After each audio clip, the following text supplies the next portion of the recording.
Oh, now, this is a story all about how local soccer media got flipped, turned upside down. And we like to take a minute, so grab a beer so cold, and we'll tell you how we became electric gold. In White House, Tennessee, born and raised on the soccer fields was where we spent most of our days. Reading Mad Magazine and riding our bikes with a known propensity for rocking the mic. Now we're a trio of guys who are getting kinda old, cheering on the boys and gold with every bit of our soul. Screaming our heads off while drinking some beers, hoping to give Cincy and Miami something to fear. Now Evan, John and Ryan are kicking the facts about Nashville SC, and they'll never come whack.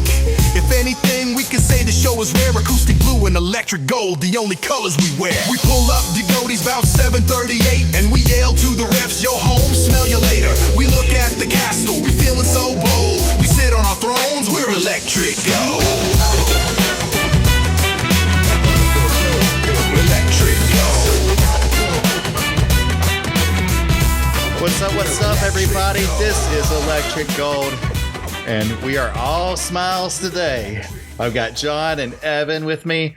I'm Ryan, of course, and we're ready to talk some Nashville SC soccer. Boys, what a weekend. Yeah. I just want to maybe start out by mentioning all of the pundits, all of the experts across the soccer sphere predicted Philly was going to beat Nashville. I don't have the exact quotes up in front of me, but I know both locally and nationally, you couldn't find one pundit to predict a Nashville SC win, except for one place.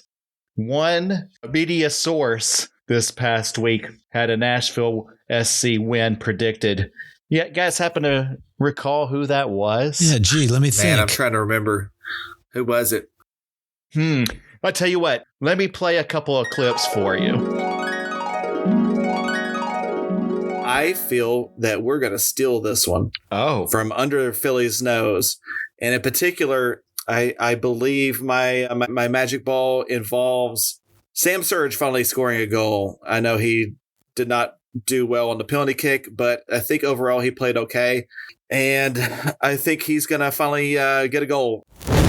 So I feel like we're going to score a penalty finally on tomorrow night or Saturday. It's Sunday, right? Sunday. Yeah. So I think can we put up one of it? We put Mukhtar back in there. Scores. We got Mukhtar back. I can't remember the last time he scored either. It is time for him to get his groove back. What do you think about that, guys? Yeah. Electric gold on top of it. Electric gold. We got the crystal balls. We got the big balls to call wins for Nashville, and we were right. So, guys, how are you feeling after all of that? You know, I said the other night that I could not be happier. I lied because I could be happier. I'm happier right now than I've ever been in my life. Oh, my gosh. It just keeps getting better. Evan, how are you feeling? I mean, I feel so good, guys. We were so right to feel such excitement and see such excitement in our balls. It feels so good. It feels so good today. Yep. We are basking in the afterglow tonight. We might become a little bit unbearable. We're so happy, but screw you if you don't like it. We're going to enjoy this moment. And to really top it off, we're going to have ourselves a tasty beverage while we're at it. Guys, what are you drinking tonight? Evan, what are you having? Well, boys, happy St. Patrick's Day. Here we are. Yes. Celebrating the Irish. And so I am drinking a Guinness tonight. Guys, Arthur Guinness started pouring perfection into a pint glass in 1759. Goodness. This is one of the very best beers I've ever had. Always enjoy it every single time. That's what I'm having tonight to celebrate this win and this lovely St. Patrick's Day with you boys. Love it. A beer older than our country. Yes. That's right. John, what are you drinking this evening? Well, I've already had a few Guinnesses myself. I was at a local pub playing trivia earlier. So I decided I can't let my fans down. I have to try some funky ass beers on this podcast. So I am drinking a peach cobbler from the Southern Grist Brewing Company here in Nashville. And it is exactly what it says on the label. It tastes like a peach cobbler. It is a dessert-style sour ale brewed with lactose, vanilla, cinnamon, and loads of peach puree. And it tastes so good. It is a dessert, but it gets you drunk. And what more can you ask for? Beautiful. Well, I know you think you're doing something funky, but I'm going to out-funk you tonight. Ooh, love it. Oh. Yeah. Y'all ready to get stupid? Let's get stupid. Okay. Let's get stupid. Prairie Artisan Ales out of McAlester, Oklahoma, has been brewing beer since before Oklahoma was a state. It began with Italian immigrants for the coal mining clientele of Pete's Place, a restaurant in southeast Oklahoma. They were brewing it in a tub out back or in the back room before it was even legal. It wasn't legal to brew beer at the time in the Oklahoma territory. It was Choctaw beer is what it was called, chalk beer for short. Later on in 1995, they actually established the brewery properly. By then, of course, it was legal. And they come up with really cool, interesting, different, creative beers. Tonight I'm drinking... I haven't tried it yet, so I have no idea if it's actually any good or not. This is called Patches, a sour ale with sour gummy candy, certified colors, and FD&C yellow number 5. Oh my God. So, did we do Freaky Friday? Did we change bodies? I swear to God. The only thing I need is like to take some mushrooms or something with this. I mean, it's colorful. The can is bright and colorful. It looks fun. There's a picture of gummy people. One of them's giving another one a wedgie. And I have no idea how this tastes, but I'm about to try it. Cheers to you, boys. Let's celebrate. Cheers, boys. Cheers, boys. That tastes like Kool-Aid. It's really good. Really good. Okay, let's get into a week in review.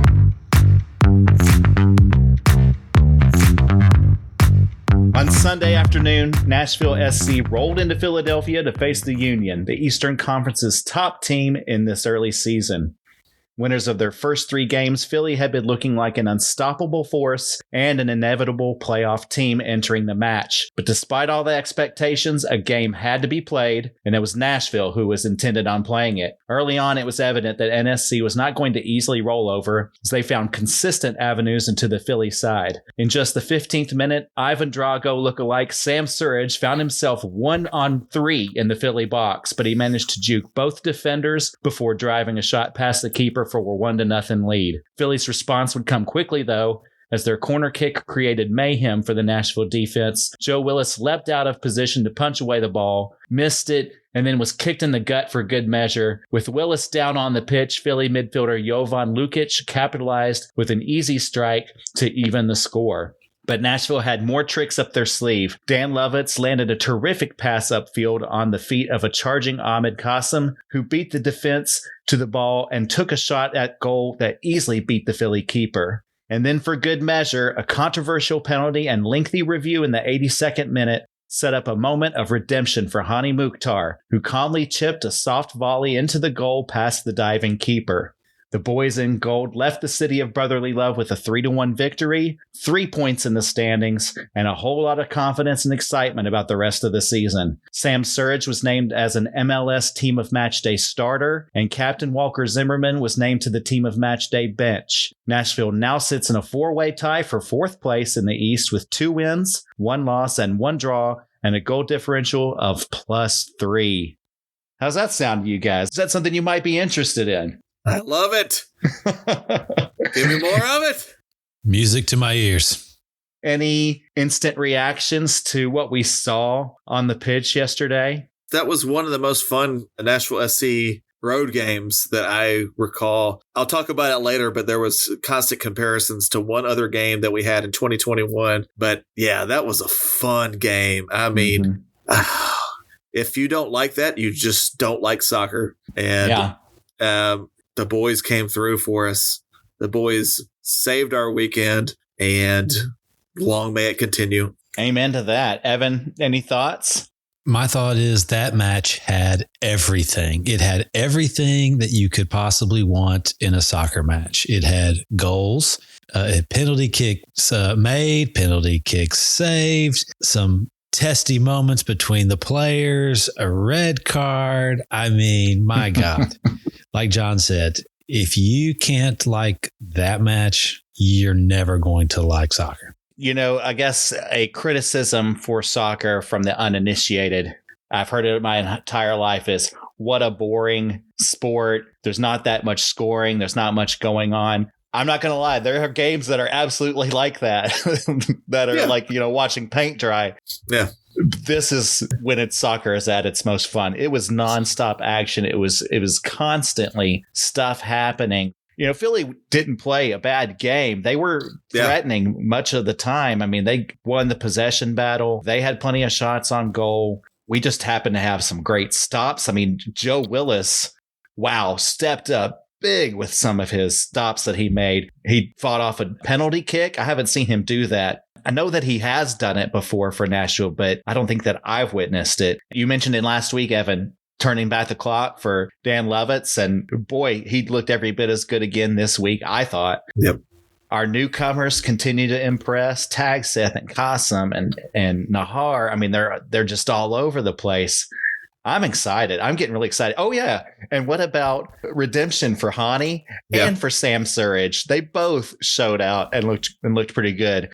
Hany getting the penalty kick. Sam was really great, especially in that first half. I mean, I don't even know where to begin with it all. It's just it's kind of overwhelming. All of my senses are just kind of overloaded right now by how good the game was, and also this crazy beer that I'm drinking. But I guess we should try to narrow our focus a little bit. Maybe we should try and pick out some specific things. And to do that, let's dig into hell yeah.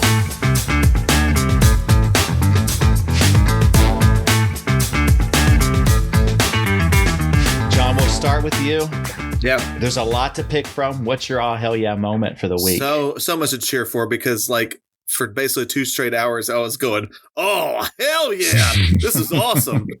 So I will limit myself to one, and it is a story of redemption. One particular moment, just, oh God, I loved every bit of it. And I've gone back and looked at the whole thing, and it gets better and better the whole time I look at it. So my redemption story last week, my all hell no moment was the penalty kicks that we took that we missed. And I love a good redemption story. I have to bring up, before I get into it, I want to bring up the story of Rick O'Barry. Do you guys know who Rick O'Barry is? Can't say that I do. No. He trained dolphins in Wales back in the 60s. In fact, he trained dolphins for the TV series Flipper. Flipper was mostly played by a dolphin named Kathy, who eventually died in Rick O'Barry's arms. And this tragedy made him realize that imprisoning these intelligent creatures and making them perform stunts for human entertainment was wrong. So Rick O'Barry quit his job, and he founded the Dolphin Project, which has rescued and rehabilitated dolphins worldwide for 50 years now. They have led campaigns against dolphin hunts in countries like Japan and the Solomon Islands. He's written 2 books. He's appeared in an Oscar-winning documentary. He's just overall, he's a hero. And he's made the most of a bad situation. He realized what was going down, and he made the best of it. So last week, to compare to this great man, Hany Mukhtar missed a penalty kick last week. And I called him out and said that he should have taken the second penalty kick, that he should have been the man that is the face of the franchise, and he should have taken the ball and shot it again. He didn't. Sam Surridge took it. He missed it too. But luckily, things worked out for NSC. This week, we got that penalty kick. And contrary to what a lot of people think, I think it was a nailed-on penalty. From the second it happened, I said, why isn't that a penalty kick? Because Glesnes just creamed Mukhtar in the back without, trying for the ball. So, who steps up to take that penalty kick? It's Hany Mukhtar. And there are hot dogs raining down from the assholes in Philadelphia's stadium, throwing hot dogs on the field, which, by the way, would never happen in Nashville because no one would be stupid enough to throw away a daddy's dog. Hell no. Those things are priceless. I'm not tossing one away. And pricey, but priceless. So, Hany Mukhtar, all the weight of the world is on his shoulders. What's he do? Chips like it ain't no thing. This Paninka penalty kick left the goalie looking stupid. I mean, you could not be cooler than Hany Mukhtar was in this moment. And not only that, but like going on behind him, Eddie Tagseth is behind him fighting with Kai Wagner, saying something to him. I don't know what he said, but then he pushed him too. It was just the perfect moment for Nashville. They went over in the corner, and Hany didn't even have to do his famous salute. Nope. Eddie Tagseth did it for him. Yep. At the Philly fans that were just throwing hot dogs at him. And I said, oh, hell yeah, this is as good as it gets. I loved every minute of it. It's beautiful. Also, like during that moment, Tagseth tried to like fight two different people on Philly's team when all Kai that was Wagner. going down. He was pushing him around. Yep, it was awesome. He is a tough SOB. I love it. That was a fantastic moment. Evan, can you do any better? What was your oh hell yeah moment? Oh my gosh. My oh hell yeah moment was actually several throughout the game from Big Joe Willis. Oh man, was he good the other night. He was so good at stopping shots, playing smart passes out from the back, just leading the defense. The penalty kick save was great. He even saved that rebound shot. You might remember, I said this game had it all. I forgot to mention that it had like 20-mile-per-hour winds or more. And there was that one ball that kind of hung up in the air. I think most of the time it would have ended up going way over the goal and out of bounds, but the wind caught it up and brought it like straight down at the crossbar, and Joe read it all the way. And then I don't know if you guys remember, but it was, I think, maybe halfway through or maybe even deeper into the second half. But we had a little moment where some of our defenders kind of got turned around and everything. And a Philly player had a point blank shot on goal. And Joe got down on the ground and made a terrific kick save to keep it out. And I was just like, oh my God, Big Joe. Oh, hell yeah. Yeah. He was saying no a lot on Sunday. And guys, I don't know that I've ever seen him play a better game in terms of saves. That might have been the most impressive collection of saves in one game that I've seen Joe Willis provide. Can you think of any other great Joe moment, games where he just really stood out? I mean, he's had some great games. Yeah, only one comes to the top of my mind, and it's 2022, late in the season I think it was at LAFC. He had a game where he made like 12 or 13 saves. But yeah, overall, this was a top-notch game from Joe. Yeah. And honestly, I think I'm the goalie guy on this podcast. I played goalie my whole not very good soccer career, but like I watch goalies. This is what I watch in a game. I watch the goalies. And I haven't been that impressed with Joe lately. Yeah. But my God, he turned it around, and now I'm 100% Team Joe. I think we stick with him for a while till the end of time. I'm a Joe guy. Yeah, that was a hell of a game. I loved his performance. I continue to love his leadership on the team. Agree with you. In the last year and a half, I've been lukewarm on him. Some games, like usually he always has like a couple of standout plays, but then he, I don't know, like offsets that with maybe some plays that aren't as great. But boy, this was the tour de force for him. Really well done. All right. Well, I don't know if we could even come up with anything, but I'm going to give you guys a shot for oh, hell no.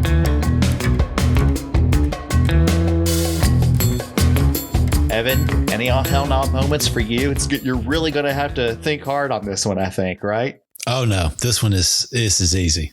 Oh, okay. Okay. Kai Wagner.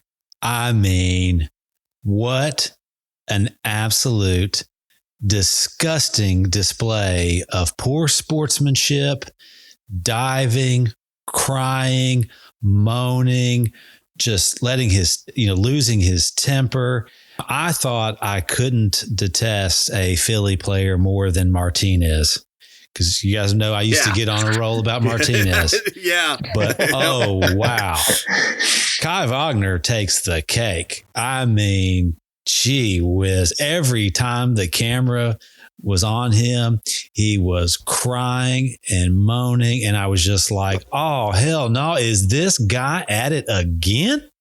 Yes. Yeah. I hate all of that demonstrative, whiny stuff. I mean, you see players do it in every league. It just takes away from the fun of the game, right? Most of the time, it's all performative to just try and give them an edge. It's no fun to watch, in my opinion. Do you guys enjoy watching players be whiny little bitches? I mean, I hate something it. you enjoy? Oh, I hate it. Yeah. John, do you have an all hell nah moment for us? Yeah, I do. It's funny that you mentioned a Philly player, Evan, because I'm going to name another one. Yes. Fucking Jacob Klesnes. And I was so happy that all 3 goals were due to fucking Jacob Klesnes' incompetence. I hate that dude. He got burned. Sam put him on his ass on the first goal. On the second goal, Ahmed Qasem ran right by him, and Klesnes couldn't catch up. And then the third goal, he fouled Hany Mukhtar, and he was bitching and moaning all game long. And God, I fucking hate Jacob Klesnes. Wow. I can't even understand how any human could like Jacob Klesnes. I would guarantee that Jacob Klesnes' mother hates Jacob Klesnes. Wow. And so, yeah, every time I saw him on the screen, I was like, oh, hell no. We got to fuck this dude up. And we did. So fuck you, Jacob Klesnes. I hate you. Wow. We're letting it fly tonight. Gosh, I hope none of these dudes actually listens to this. Oh, well. We're just expressing our opinions. They don't mean anything. All right.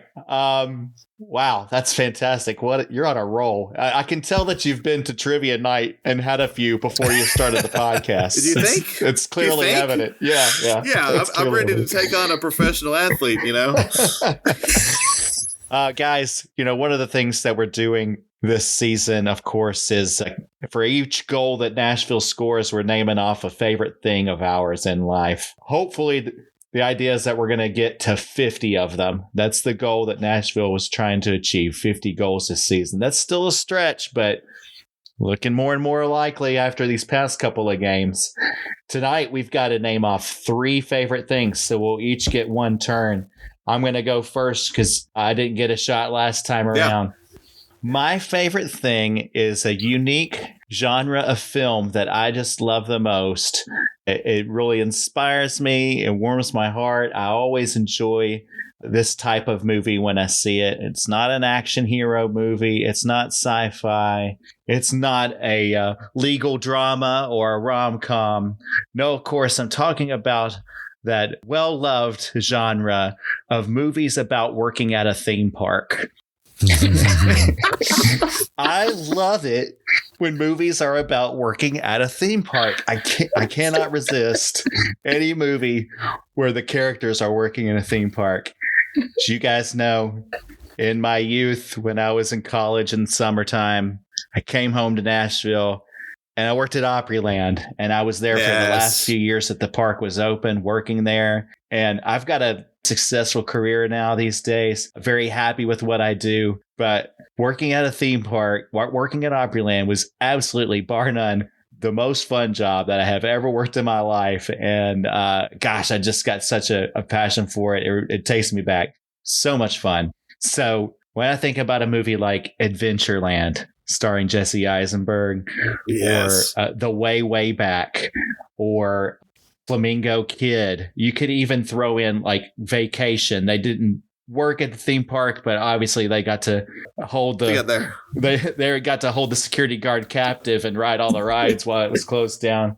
The moose outside should have told them, but anyway, I love movies where they take place in theme parks, where especially where they're working at a theme park. It's always a coming of age story when you're working there because everybody's like 20 years old or something. I love him to death. And one of my favorite documentaries of my life is Class Action Park. Have you ever seen this movie? I have not. I'd like to. Yeah, you need to. It's on Max, HBO Max, whatever. It's called Class Action Park. It's about this theme park that was in New Jersey in the 80s, and I think it closed down in the 90s. This maybe started in the 70s. It was really through the 80s. This is about being an 80s kid. It's so much. You guys will relate and love this. Yeah. This park was started by this dude who he was... I don't know. He was all about like freedom and set your own rules, and people should manage themselves. So he had very little in the way of security or safety precautions with any of the rides in the theme park. And so there are these, and most of the rides he just designed himself, or just crazy people would come out of the woodwork like, I got a great idea for a ride. What if you did this? And he's like, yeah, sure, let's do it. No safety, no testing whatsoever. It was complete lawlessness, and there were hardly any adult supervision. Most of the people that were in charge were like, teenagers or whatever. It was a crazy time. And if you grew up in that area, in that Jersey, New York area, it was called Action Park, and going to that park was like a rite of passage, and everybody came back with, cuts and bruises and skin burns. A few people did die. So it's not all this good, fun loving tale, but what a documentary. It's like an hour and a half of your time, and you will be so thankful for it. I've watched it over and over again. It's one of my favorite documentaries of my life. So movies about theme parks, especially working there, that's one of the loves of my life. That's mine. I love that. I can't help but think that amusement parks, that's not the time for libertarianism, Right. I can't help but think that guy is totally into Bitcoin now. Yeah, the dude's dead, but okay. I absolutely think he would have been a vice presidential candidate this last election if he was still alive. So that's my favorite thing in honor of Sam Surridge's first goal of this season, which was just a nifty individual effort by him. Now we will turn our attention to Evan. And Evan, if you would, please provide us with another one of your favorite things, this time in honor of Ahmed Qasem's second goal. Go ahead. Will do. Okay, boys, I'm a huge fan of stand-up comedy, and my very favorite comedian of all time is George Carlin. So yes, if you guys, I'm sure you probably do know, but maybe some of our listeners don't know, he started out kind of traditionally, the Johnny Carson show and the regular stand-up circuits. He was even the first host on Saturday Night Live, which you might have learned from the recent SNL 50 celebration. But, then he kind of especially in the 70s, went on this counterculture trip, and then spent the 70s, 80s, 90s, doing these big, massive HBO specials. He had health issues, but he also did some acting. He was in Bill and Ted's Excellent Adventure. You remember that, guys? Yes, he was. Absolutely. Rufus. Yeah, Rufus. That's right. Wrote books and all that kind of stuff. And, he was just such an honest, direct comedian, and he challenged authority. He challenged preconceived notions. He was known for these really brilliant insights and quotes. May I share with you, two or three of my favorite? I love it. He was known for saying, never underestimate the power of stupid people in large groups. He said, the main reason Santa is so jolly is because he knows where all the bad girls live. And he also said, those who dance are considered insane by those who cannot hear the music. Wow. Love that. I have, been a comedy fan essentially all my life. And, I go through phases. Some comedians, maybe they don't stand the test of time. They don't wear so well. George Carlin just gets better and better and better the more I listen to him over the years, the older I get. I love the guy. God love George Carlin. Hear, hear. his commentary on our society becomes more and more relevant every day, it feels like. I mean, you could watch a special from 25 years ago and you're like, that's exactly what's going on right now. So he continues to be relevant. And I also think one of the greatest casting selections ever in any movie is when he was cast as the Catholic priest in Dogma. Couldn't have been a more fitting selection. This lifelong atheist and critic of the church to be selected and put in there in that movie as a Catholic priest. And he really just played himself. He wasn't much of an actor, but even in the movie when he's playing a priest, he was like, yeah, fuck it. Whatever. I mean, like, it's a terrific performance. So, yeah, great selection there. John, what's your favorite thing in honor of Hany Mukhtar's penalty kick? I have to point out the fact that we are recording this on St. Patrick's Day, a.k.a. St. Patty's Day, as we learned from the Captain Liam in the last episode. And so in honor of St. Patrick's Day, I am going to throw on my favorite documentary of all time. And this is the YouTube documentary. It lasts about 2 minutes long. It was a local news story. I'm throwing on the video of the Crichton leprechaun into our best things. Do you guys know the Crichton leprechaun? Oh, yes. Yeah. In 2006 in Mobile, Alabama, in the neighborhood of Crichton, there was a news report about a leprechaun that had been seen in the local neighborhood. And this video is the funniest video of all time.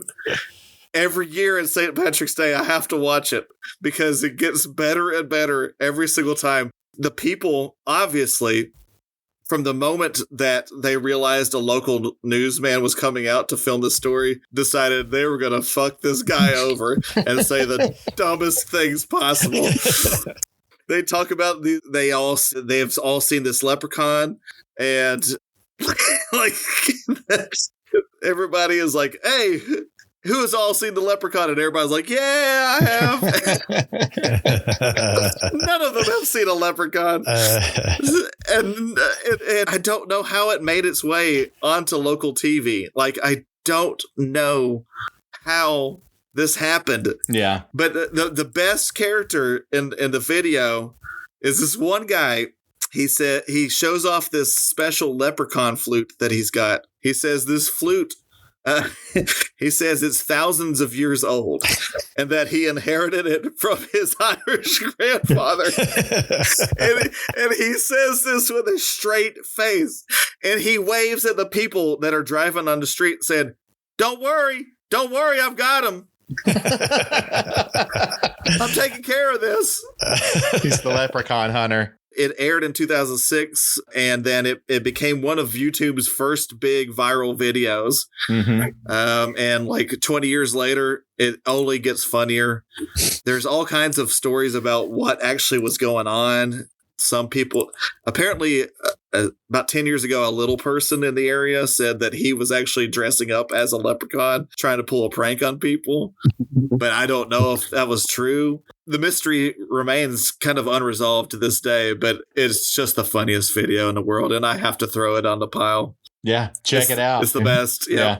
Beautiful. From the early days of YouTube, there's some good stuff if you roll back and go to like some of the early stuff that was on there. So it was a lawless land back then. It was great. All right, well, let's turn our attention back to the soccer match that was this past weekend and the team in general. And it's time for you guys to get even wilder and crazier, if that's possible at this moment, because now it's time for Nashville Hot Chicken Takes. My hot chicken take is that these owners got skills to shake, entertain the crowd and get on the field, 'cause why the fuck not? Evan, you get to go first. What's your hot take for this week? Boys, my hot take is that Ahmed Qasem is going to score 20 plus goals this season. Wow. I mean, this guy, like I said 2 episodes ago, gets it, right? Mm-hmm. This guy is so calm and cool and cold as ice in front of the goal. That finish, he acted like it was just a walk in the park, right? Yeah. Yeah. It was cold as ice. This guy gets it. He is young. He's fast. He's confident. He's got a really good midfield and even forwards to help get him the ball in dangerous positions. Actually, defense too, right? Because with the long ball, he is going to light it up this season. Mark my words. I'm looking into my crystal ball. 20 plus goals this season. Wow. That would be amazing. Do you think he's going to be the top scorer for the team this year? Oh, yeah. I mean, right now he is. Yeah. Oh, yeah. Yeah. I think we may have our new big scoring threat with Qasem. Exciting stuff. John, you got a hot take for us? Come on, bring it. I got a hot take, and it's about the same person. Oh, wow. Ahmed Qasem, Nashville. Enjoy him while you can, because this kid is going places. And I am a little bit terrified deep in my heart that it's going to be really soon. This guy has it all. He's tall. He's fast. He obviously has no fear in front of goal. Anywhere on the field, he'll take people on. He scores goals, like Evan said. He's cold as ice. He's 21. Yeah. Wow. He's 21. He's 6 foot tall, and he is fast. He's going to score goals with his head. He's going to score goals with his feet. We've already seen it in the last 2 weeks. I don't know how we ended up with him. I don't know how he already, like, what are Bundesliga and Serie A scouts doing that they didn't find this guy and we did? Because you can't tell me this kid isn't ready for top level soccer. Wow. And he is going to ball out this season, like Evan said. If he stays healthy, he's going to dominate this league. And I hope I'm wrong in this, but I can't see, unless we really splash out for his contract next year, I can't see him staying. You know, I think he's got the world at his feet. We got to love him while we can, man. I'm just now getting used to him and getting excited about him, John. Don't go taking him away from me. I guess he would need to become a designated player, right? Because we have to be able to, we got to be able to pay him an unlimited amount without any hitting against the cap, right? So that means, I mean, I would assume so. I mean, like, you never know how teams might throw money at us. You know, if some European team says, "Hey, John Ingram, we'll pay you $20 or $30 million," probably people are going to listen to that kind of thing. But I mean, I don't know. Yeah. To me, I can't see him not succeeding, or at least like being the profile type player that they're looking for. Bundesliga, I think he would rip. I think he would be awesome in Bundesliga, Serie A, even like Premier League clubs. I think he has a place. This kid is good. He is really good, and we are lucky we've got him.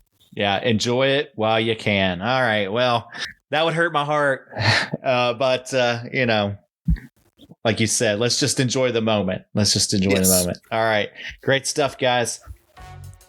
I guess let's move on. Let's do a weekend preview.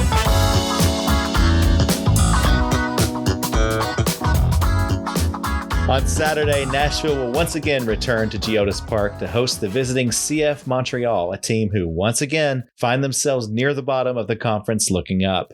Montreal has begun the season in a funk, having lost 3 games, drawn 1, and they have won none with a goal differential of -4. They've only scored 2 goals so far this season while allowing 6. This would be an easy game for Nashville to take for granted, the so-called trap game. So it'll be up to Coach BJ Callahan to make sure the squad is focused and ready. It's possible the team will be without right back Andy Nahar if he joins Honduras for international play this week, so it's likely backup Josh Bauer will see significant playing time. Nonetheless, Nashville 2.0 has officially arrived, and the Nashville fans will be looking for the team to build on its recent momentum.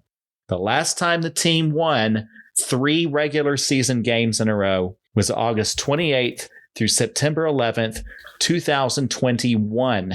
Wow. So winning this weekend could result in one of the best stretches of soccer for the team in its short history. Guys, it's time for you to polish off your old crystal ball.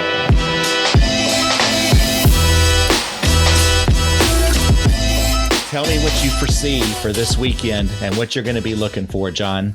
Okay, gazing into the crystal ball, I am seeing, like you said, a trap game. I think we're going to be coming off a big win. This is a type of game we've seen in the past where we think, okay, we're getting something going here, and then we come home. In the past, we've come home and not got it done against an inferior team. I think we're going to get it done, though. I think this time is different. I think this team is different. I think BJ Callahan is different. I'm really impressed by what we're doing with BJ Callahan. Against Philly, we didn't say this before, but Philly has been a very good pressure team. And that's been what they've been doing in the first 3 games under the new coach, Bradley Carnell. And how you beat a pressure team is by playing the ball over the top. It isn't as easy as that, though. You have to have the players to make it happen. We did it, and we had the players to make it happen. In particular, Sam Surridge was just bossing their defenders, especially in that first half. We were just playing that ball over the top, and then we did with Qasem, too, on that second goal. So you can see BJ can make adjustments according to what the other team is doing. And I feel that BJ is not going to let this team overlook an inferior opponent. And Montreal is an inferior opponent. We should beat them handily. I think it's going to be a little bit of a struggle, but I think we'll eventually get it done. I think 2-0 with a goal from open play by Hany Mukhtar.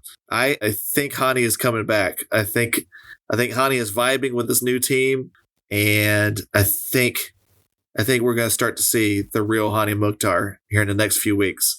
And let me tell you, the next 10 weeks of soccer, it's going to be exciting for Nashville SC. We got 7 out of 10 at home. Oh, boy. Oh, boy. This is the first one.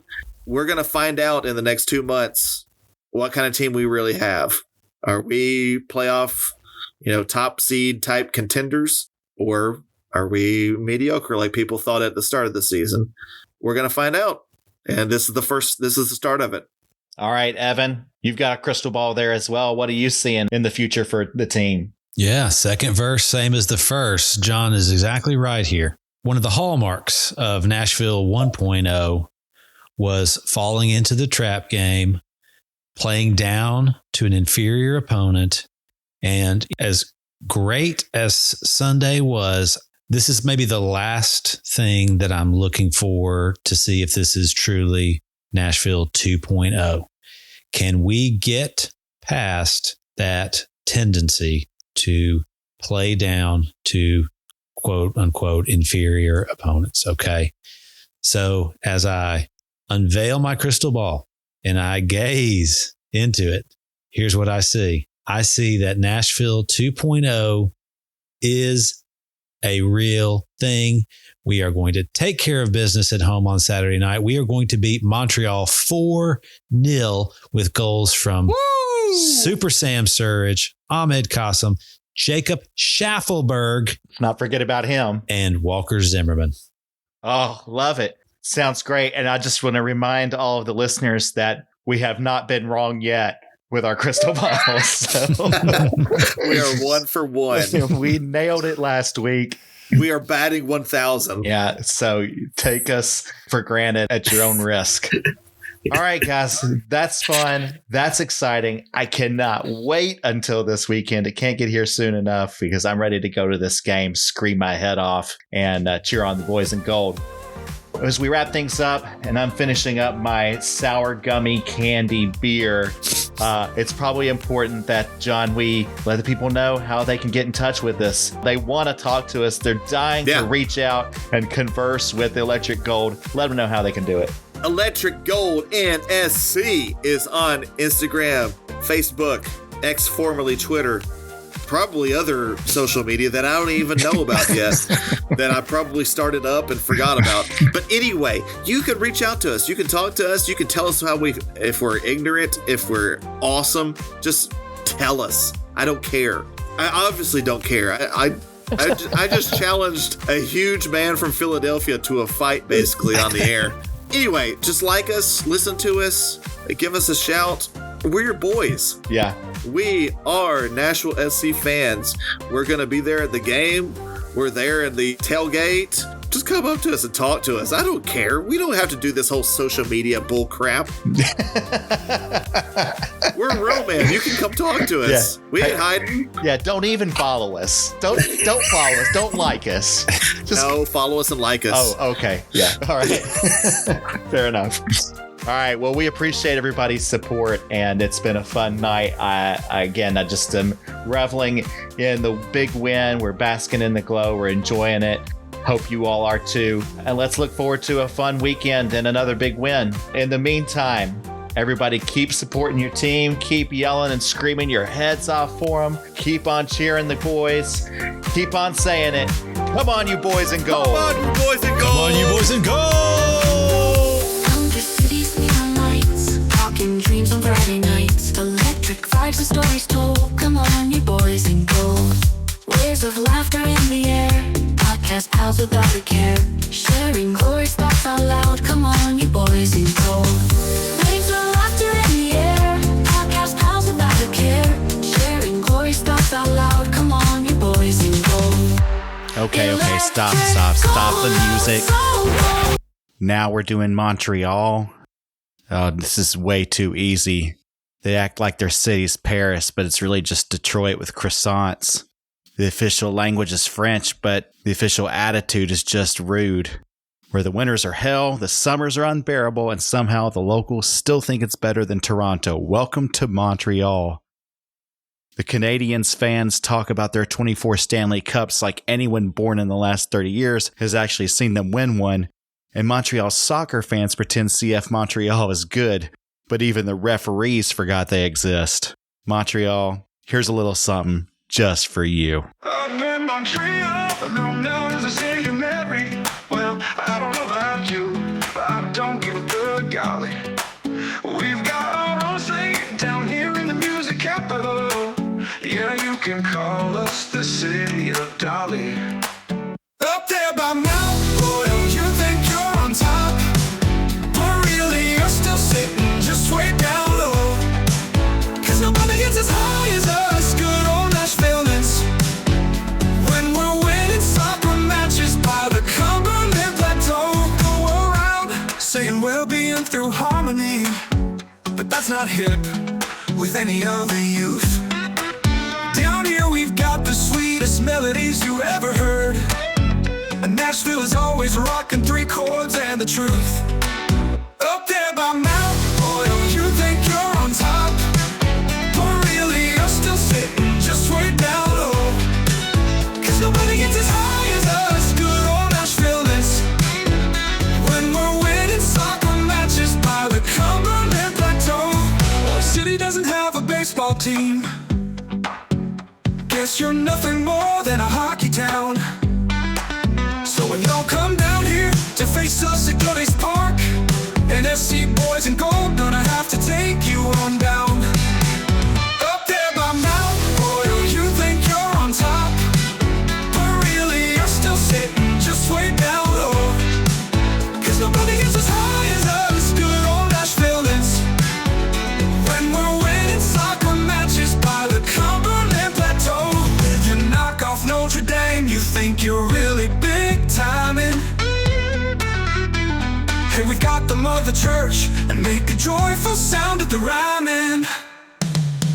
Up there by Mount Royal, you think you're on top, but really you're still sitting just way down low. Cause nobody gets as high as us, good old Nashvilleans. When we're winning soccer matches by the Cumberland Plateau. Up there by Mount Royal, you think you're on top, but really you're still sitting just way down low.